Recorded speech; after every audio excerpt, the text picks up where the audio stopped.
Hello दोस्तों, आज हम पढ़ने वाले हैं अर्थशास्त्र में चैप्टर नंबर 2, जिसका नाम है उपभोक्ता संतुलन विश्लेषण। आज हम पढ़ेंगे उपभोक्ता संतुलन की परिभाषा, विस्तार रूप से इसकी परिभाषा पढ़ेंगे। इसकी परिभाषा को देखते हैं। अर्थशास्त्र में माना जाता है कि जब कोई उपभोक्ता अधिकतम संतोष प्राप्त कर रहा है तो उस स्थिति में वह संतुलन में है। यदि कोई व्यक्ति है, यदि उसको संतुलन या संतुष्टि प्राप्त होती है तो वह उपभोक्ता संतुलन का नियम है। अब इसके बाद पढ़ेंगे तुष्टि गुण का अर्थ। तुष्टि गुण किसे कहते हैं? तुष्टि गुण क्या है? तुष्टि गुण से क्या अभिप्राय है? यह बहुत बार प्रश्न पूछा गया है। अब हम पढ़ेंगे तुष्टि गुण का अर्थ या परिभाषा क्या है। तुष्टि गुण का अर्थ किसी वस्तु के लाभदायक गुण से लगाया जाता है।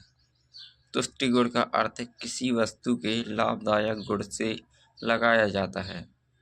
किससे लगाया जाता है? लाभदायक गुण से। अर्थशास्त्र में तुष्टि गुण या उपयोगिता।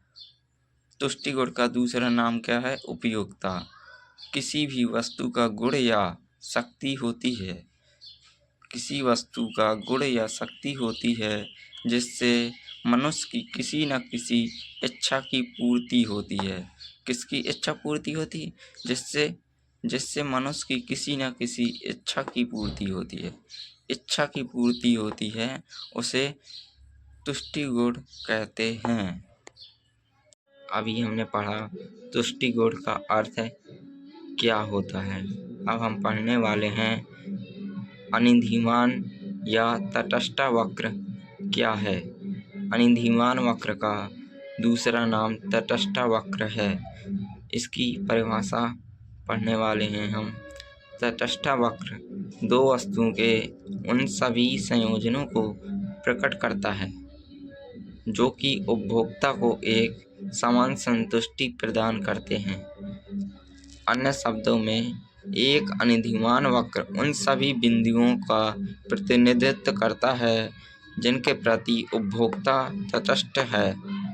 इसकी परिभाषा दोबारा हम पढ़ने वाले हैं। तटस्थ वक्र दो वस्तुओं के उन सभी संयोजनों को प्रकट करता है जो कि उपभोक्ता को एक समान संतुष्टि प्रदान करते हैं। अन्य शब्दों में, एक अनिधिमान वक्र उन सभी बिंदुओं का प्रतिनिधित्व करता है जिनके प्रति उपभोक्ता तटस्थ है। अभी हमने पढ़ा अनिधिमान वक्र के बारे में।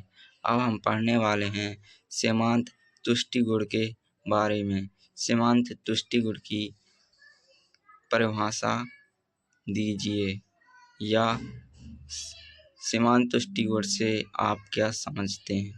सीमांत तुष्टि गुण की परिभाषा को हम विस्तार से सरल शब्दों में समझेंगे। उपभोक्ता द्वारा किसी वस्तु के निरंतर उपभोग से प्रत्येक एक के बाद अगली इकाई की उपयोगिता कम हो जाती है, अतः उपभोग की गई इकाइयों में से अंतिम इकाई को सीमांत इकाई कहा जाता है, तथा इस सीमांत इकाई के उपभोग से जो तुष्टि गुण प्राप्त होता है उसे सीमांत तुष्टि गुण कहते हैं। इसकी परिभाषा को हम दो बार पढ़ेंगे ताकि हमें विस्तार से समझ में आ जाए। उपभोक्ता द्वारा किसी वस्तु के निरंतर उपभोग से प्रत्येक एक के बाद अगली इकाई की उपयोगिता कम हो जाती है, अतः उपभोग की गई इकाइयों में से अंतिम इकाई को सीमांत उपयोगिता कहा जाता है। सीमांत इकाई के उपभोग से जो तुष्टि गुण प्राप्त होता है उसे सीमांत तुष्टि गुण कहते हैं।